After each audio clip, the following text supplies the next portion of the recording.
सब जितना डीओ है, इस सब डीओ को पहले विजिलेंस के पदाधिकारी उठा के ले जाए पहले, और इस सब को तीखा चीज खिला के, पानी मांगे तो पानी नहीं देना चाहिए, तो सही सही बात उगलेगा। ये सब बेतिया वाला डीओ जो रजनीकांत परवीन है, हमारा ही हत्या कराने का धमकी दे रहा था।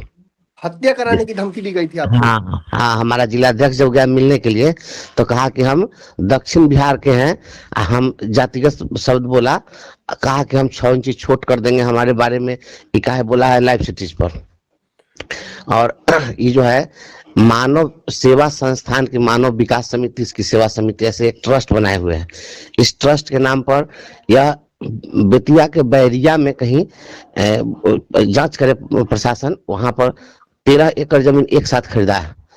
उसके बाद में एक यह जो है पहले स्कॉर्पियो खरीदे हुए था, वो जिला प्रशासन का कोई पदाधिकारी जो है इसे स्कॉर्पियो ले लिया, हम उसका भी नंबर पता करने में लगे हुए हैं।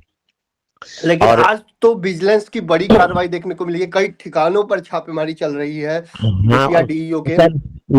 नोएडा में भी छापा पड़ना चाहिए। नोएडा में भी इसका जो है रियल एस्टेट वगैरह में कुछ पैसा सब लगाया है, ये पैसा कमाया है, हमको लगता है कम से कम 70-80 करोड़ रुपया ही कमाया होगा अभी बेतिया से। लेकिन आपकी बातों को लेकर तो सरकार ने संज्ञान लिया है, इसको लेकर क्या कहेंगे? हम सरकार को धन्यवाद देते हैं, और ये वहीं से काम नहीं चलेगा। यहाँ जो है इस तरह की कार्रवाई जो है बिहार के सभी डीओ पर होनी चाहिए। रजनीकांत परवीन सुपर नंबर 1 थे, मुजफ्फरपुर वाले नंबर 2 हैं, नंबर 3 भी है, सब जगह का वही हाल है। तो ये वो कोई थोड़े किया है, करोड़ों करोड़ अजीब तरह से लूट बाजारी हुई है, सब लूट का खेल चला है, सब धमकी देता है, लोकल सिंडिकेट चलाता है सब पूरा। वहां पता करिए ना, जितना फर्जी सिग्नेचर किया है हेडमास्टर का, जाली दस्तखत मार के पूरा पैसा निकाला है, उसका भी जांच करा देना तो एक वीडियो बचेगा। चारा घोटाला से बड़ा घोटाला हुआ बिहार में। पहले आरोप लगता था नेताओं पर, सारा शिक्षा विभाग का पदाधिकारी जिस तरह से लूट मचाया है, ऐसी लूट कभी नहीं हुई थी इतिहास में। और ये अभी बेतिया वाला जो डीओ है, इसका समस्तीपुर या मधुबनी रोड में एक निजी विद्यालय चलता है, उसमें सैकड़ों करोड़ रुपए लगा रखे हुए हैं। उस स्कूल की जांच हो पहले।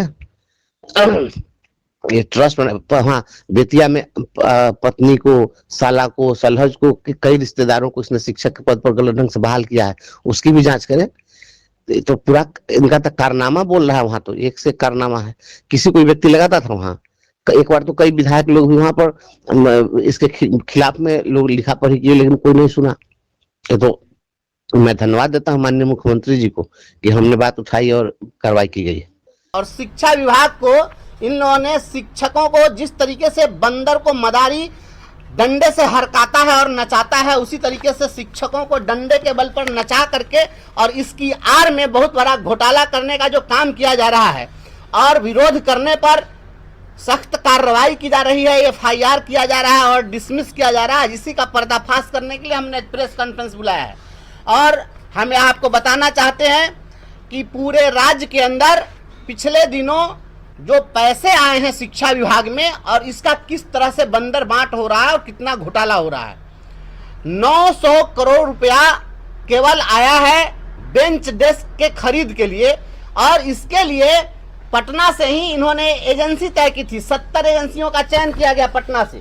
यह डायरेक्टर एडमिनिस्ट्रेशन ने एक सूची जारी की थी जिसमें 70 एजेंसियों को सूचीबद्ध किया था, और इसमें कहा था कि बेंच डेस्क की जो आप खरीद करेंगे इन्हीं एजेंसियों से करेंगे, और यदि इस एजेंसी से करने में आपको दिक्कत होती है तो जिला स्तर पर कोई भवन निर्माण विभाग या पथ निर्माण विभाग के द्वारा सूचीबद्ध अगर कोई एजेंसी है तो आप उससे क्रय कर सकते हैं। लेकिन जिला स्तर पर जिला शिक्षा पदाधिकारी ये स्थानीय ठेकेदारों को लेकर, स्थानीय कुछ फर्जी संवेदकों को लेकर, और इन्होंने पूरा पैसा निकाल लिया। लगभग 900 करोड़ रुपए में से जो 36 करोड़ रुपया, 36 करोड़ 21 लाख रुपया केवल मुजफ्फरपुर को मिला था, वो पूरा पैसा निकाल लिया गया। और अभी तक सारे स्कूलों में बेंच डेस्क नहीं पहुंचा है, प्रधानाध्यापकों को पता भी नहीं है, और पैसे की निकासी हो गई है। स्थिति यह है कि पैसे की निकासी हो गई और बेंच डेस्क की आपूर्ति अब की जा रही है, या भविष्य में यह प्रेस कॉन्फ्रेंस की जानकारी मिलने के बाद वो लोग भय से किसी प्रकार से करेंगे,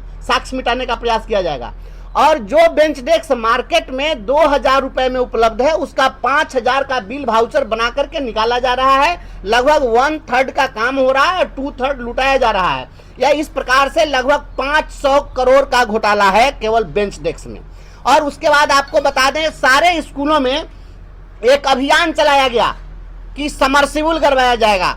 आप जानते हैं कम से कम उत्तर बिहार में तो ऐसी स्थिति नहीं है जहां पर स्कूलों में पेयजल का संकट हो। सारे स्कूलों में एक एक दो दो चापाकल है, इसके बावजूद वहां पर केवल लूट बाजारी करने के लिए समरसिबल कराने का नाटक किया गया है। और एक समरसिबल का जो इन्होंने बनाया है वाउचर, वह 2,64,000 रुपए का एस्टिमेट है।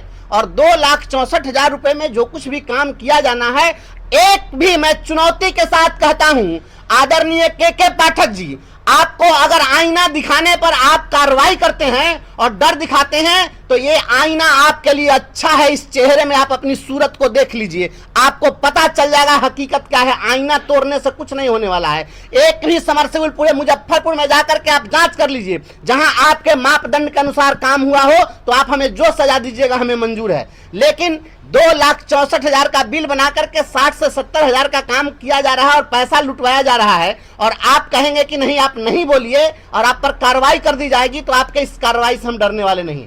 और आप बेचैन मत होइए, सारे चीज का भंडाफोड़ होगा। यहाँ पर ये डंडा से शिक्षकों को हाकिएगा और लोगों के आवाज को दबाइएगा और घोटाला करते रहिएगा, यह नहीं चलेगा। और शिक्षकों के सम्मान के लिए या नौकरी के अगर जान भी अगर दांव पर लगाना होगा तो हम कुर्बानी देने के लिए तैयार हैं। और आपको जो आपकी जो मनस्थिति है, मैं समझ सकता हूं कि आपकी मनस्थिति क्या है और ऐसा होना लाजमी है। जिस तरीके से आप स्कूलों में आप अभी बताइए, ऐसा हो सकता है 28 तारीख को एक चिट्ठी जारी होती है जिला शिक्षा पदाधिकारी के द्वारा और इसमें कहा जा रहा है कि प्रत्येक पंचायत में जो VC नोड स्थापित किए गए हैं, उस VC नोड पर जो VC की व्यवस्था के लिए कुछ उपकरण की खरीदारी करनी है, उसके लिए 44,000 रुपए खर्च करना है। और चेतावनी दी जाती है कि अगर आप 29 तारीख तक नहीं करते हैं तो कार्रवाई होगी। 28 तारीख को आप शाम में पत्र जारी करिए, 29 तारीख को एक दिन में खाता भी खुलवा दीजिए, क्रय के लिए बैठक भी हो जाए, एजेंसी भी तय हो जाए, सारी खरीदारी भी हो जाए, पूरा पैसा निकल गया। आप तमाम पत्रकार साथियों को मैं कहना चाहता हूं कि आपसे एक आग्रह है कि आप सभी जो पंचायत स्तरीय VC नोट बनाए गए हैं, आप कल के कल सारे प्रखंडों से रिपोर्ट लीजिए कि उन VC नोट्स में कौन कौन से उपकरण की खरीदारी हो गई। मैं दावा करता हूं एक भी VC नोट पर कोई खरीदारी नहीं हुई है और प्रत्येक VC नोट के लिए 44,000 की दर से पैसे की निकासी हो गई। ये फर्जी निकासी हो रही है। और जिलाधिकारी महोदय को भी विभाग ने पत्र दिया था और इनको कहा था, यह के पाठक जी का पत्र है, आपको ज्ञापांक 204 है और 17 फरवरी 24 को एक पत्र जारी हुआ है और DM को संबोधित यह पत्र है। इसमें लिखा गया था कि जो बेंच डेस्क खरीदे जा रहे हैं उसके गुणवत्ता की आप जांच करेंगे, उनको जवाबदेही दी गई थी। अभी तक कितने स्कूलों में बेंच डेस्क के गुणवत्ता की जांच हुई है? मैं दावे के साथ कह सकता हूं विभाग का जो गाइडलाइन था उसको फॉलो नहीं किया गया है। पूरा पैसा बंदरबाट हो रहा है, बेंच डेस्क घोटाला हुआ है, बेंच डेस्क में कोई क्वालिटी नहीं है, बेंच डेस्क 6 महीने साल भर में पूरा खत्म हो जाएगा। इस तरह का बेंच डेस्क सप्लाई हो रहा है, उसके क्वालिटी की पूरी जांच हो। और शिक्षकों के ऊपर जो हंटर चलाने का प्रयास किया जा रहा है, ये आपके हंटर से हम लोग डरने वाले नहीं हैं। और बिहार के शिक्षकों को गुलाम आप नहीं समझिए। हम यह अपील करते हैं और हम यह मांग करते हैं राज्य सरकार से और राज्यपाल महोदय से मांग करते हैं कि के पाठक जी के रीजन में जितना पैसा रिलीज हुआ है और जो खर्च हुआ है, पूरे क्रय, उसके अभिस्रव, इन तमाम चीजों की जांच हो। स्कूलों पर आपने निर्धारित किया था कि विद्यालय स्तर पर जो क्रय समिति है, वह क्रय समिति कम से कम